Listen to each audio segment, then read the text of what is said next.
Coucou et bienvenue dans ce nouvel épisode de Proverbe 31. C'est Alicia qui vous parle aujourd'hui et on a décidé tout ensemble de parler de nos témoignages. Je pense que ça peut être sympa vraiment pour que vous puissiez bien nous connaître et un peu savoir comment on en est arrivé jusqu'ici. Et je fais partie de la team « Non mais j'ai pas un très grand témoignage ». Et au fur et à mesure de ma vie, j'ai compris qu'en fait, c'était une grâce de dire qu'on n'avait pas un très grand témoignage parce que ça veut dire que Dieu nous a vraiment permis d'éviter plein de choses, d'éviter plein d'erreurs de jeunesse, tout ça. Et donc, ouais, moi, j'ai connu Jésus, j'avais aux alentours de 15 ans. Bon, j'ai grandi dans une famille chrétienne. Famille chrétienne, c'est un bien grand mot. Ma maman était chrétienne et mon papa, non. Et c'était assez religieux. Enfin, on allait à la messe quelques dimanches par-ci, par-là. Et on allait surtout à Noël ou à la Pâque, des choses comme ça. Mais j'avais fait ma première communion, mon baptême, profession de foi, tout ça, machin. Et je croyais vraiment en Dieu. À ce moment-là, je croyais vraiment en Dieu. Je sais pas si c'était juste par culture, mais pour le coup, même quand j'étais toute seule chez moi, j'essayais de prier quelques fois et tout. La Bible, je l'avais jamais ouverte, mais parler à Dieu, tout ça, c'est vraiment quelque chose que j'ai fait toute ma vie. Donc déjà, je remercie le Seigneur que j'ai toujours eu cet attrait-là pour la prière et pour lui parler. Mais en 2000... quand j'avais 15 ans, ma maman avait été invitée à un séminaire d'un pasteur en Suisse et je l'avais accompagnée. Et ce jour-là, j'ai vraiment ressenti la présence de Dieu. Et évidemment, j'ai vu plein de choses. J'ai vu des miracles, j'ai vu des personnes manifester l'esprit, des personnes manifester d'autres esprits. Mais à ce moment-là, je ressentais vraiment une paix. Je savais que j'étais protégée. Je sentais vraiment le Saint-Esprit. Et j'ai senti vraiment l'amour. Et au-delà de ça, moi, je suis quelqu'un qui est très touché par tout ce qui est musique. Et donc, il y avait des louanges. Et à un moment, il y a eu la louange Gloire à l'agneau. Et je pense que c'est la louange de ma vie. Genre, il y a elle et il y a Yeshua aussi. Mais c'est vraiment un moment qui m'a marquée parce que c'est comme si vraiment, réellement, je sentais un vent sur moi. On était dans une salle, c'était fermé, on n'était pas à l'extérieur et je sentais vraiment le vent sur moi. Et je pense que c'était réellement le Saint-Esprit qui me visitait à ce moment-là et ça m'a déclenché cet attrait pour la foi et je me suis dit ok, genre là j'ai vu quand même énormément de choses, ça me plaît, j'aimerais bien quand même faire partie de cette team, tu vois, la team de Jésus. Et donc comme ça j'ai continué mon cheminement dans la foi. Évidemment j'étais adolescente donc j'étais pas non plus hyper impliquée dans le sens je lisais pas trop ma Bible, enfin ça dépendait des périodes, j'ai envie de te dire. Et puis par la suite, il y a eu le confinement, donc l'année d'après. Et le confinement a été très bénéfique pour moi dans ma foi, vraiment. Je remercie le Seigneur d'avoir pu travailler au travers des réseaux sociaux à ce moment-là. Je regardais énormément de prédications sur YouTube, sur Instagram, des lives chrétiens, etc. Et c'est vraiment un moment où j'étais hyper zélée. C'était vraiment mes débuts dans la foi. J'ai commencé à arrêter d'écouter des musiques mondaines. Je commençais à connaître des nouveaux artistes et tout. Et je pense que j'étais très attirée par le fait d'appartenir. Tu vois, ce sentiment d'appartenance à une communauté.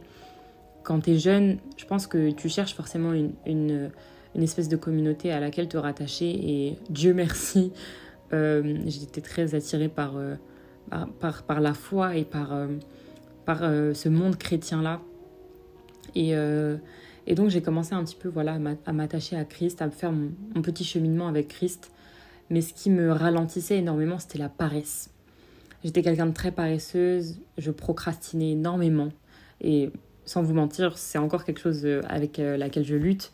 Mais je procrastinais énormément et ça me faisait du mal parce que je ne me sentais pas avancée.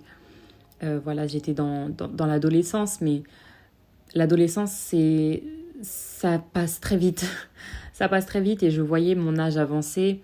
Je voyais les projets que je voulais réaliser et des choses que je savais que Dieu m'avait appelé à faire, mais je ne faisais rien. Je remettais toujours les choses au lendemain et au final, je ne faisais rien.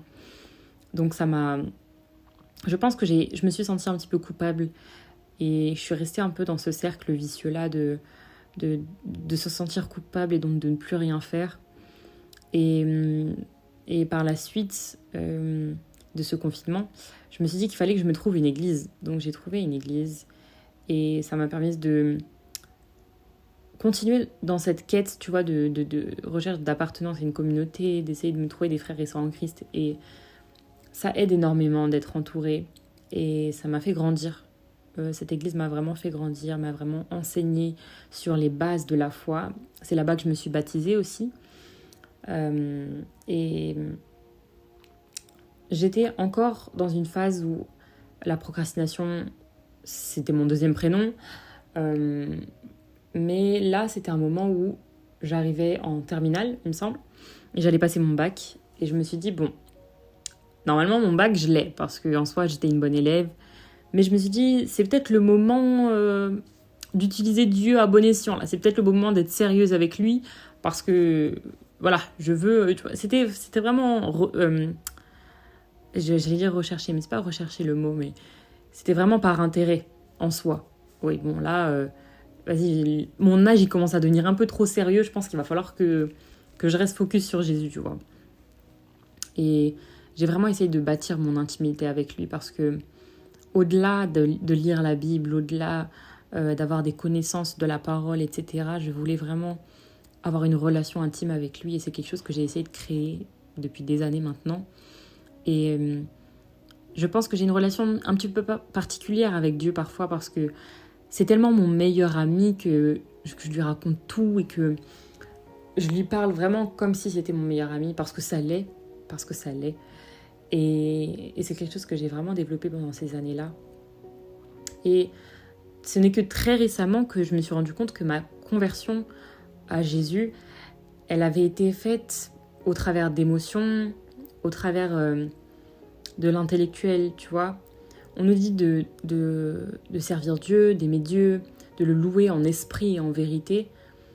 Et je pense que j'étais très en esprit ou peut-être très en vérité, je ne sais pas vraiment lequel des deux, mais en tout cas, j'avais connu Christ par mes émotions.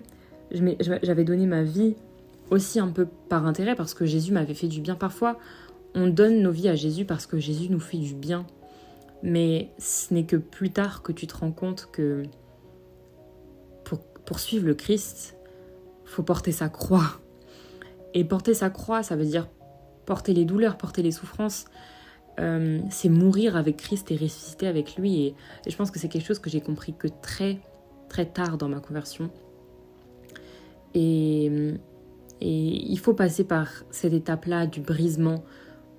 C'est comme si on était une pierre, en fait. Tu vois, le diamant, avant d'être diamant, c'est qu'un caillou. C'est un caillou et il faut que vraiment on taille cette pierre. On la taille, on enlève ce qu'il ne faut pas, on la polie, tu vois, pour vraiment former le diamant. Et ça passe par le brisement.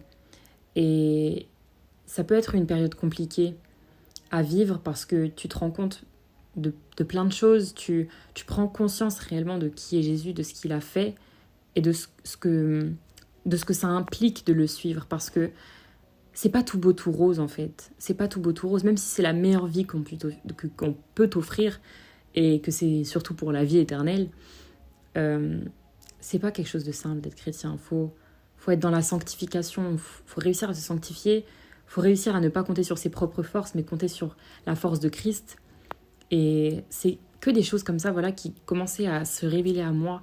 Et ça a été assez difficile. Mais par la grâce de Dieu, Jésus m'a vraiment reconstruit. Et Jésus est encore en train de me façonner. Et pour tout ce qui était par rapport à la procrastination, j'ai vraiment eu ce déclic-là de... Ok, si Dieu a quelque chose à faire pour ses enfants et qu'il veut m'utiliser, si je n'agis pas, il utilisera quelqu'un d'autre. Parce qu'il ne fait pas ça pour ma gloire. Il fait ça pour rendre service à ses enfants, tu vois. Et je me suis dit, je ne veux pas être le plan B. Je ne veux pas obliger Dieu à avoir un plan B. Je ne veux pas obliger Dieu à avoir un plan B. Alors j'ai pris la décision vraiment à chaque fois que Dieu me donne une idée, même si c'est une idée, je sais pas, qui est passagère, juste une petite pensée dans ma tête qui dure qu'une seconde, je la note et j'essaie de faire un maximum pour pouvoir la réaliser et pour que Dieu puisse réaliser ses desseins au travers de moi, qu'il puisse faire sa volonté dans ma vie. C'est vraiment ma prière. Et je pense qu'il y a encore du chemin à parcourir, c'est évident. Je struggle encore avec la lecture et la méditation de la Bible. Après 4 années dans le Christ, j'ai même pas encore lu ma Bible en entier. Mais je crois vraiment que chaque chose en son temps, il y a un temps pour tout. Il y a un temps pour se construire, il y a un temps pour apprendre.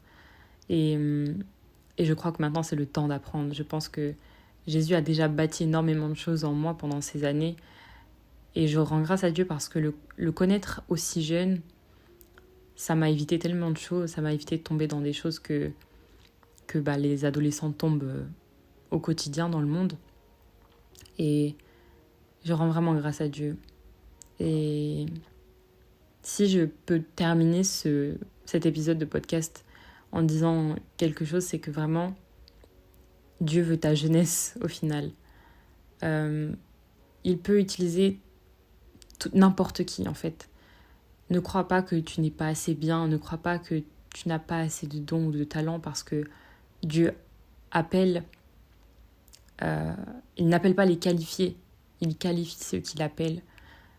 Alors fais juste ce pas de foi de venir à lui parce qu'il te tend la main et tu verras.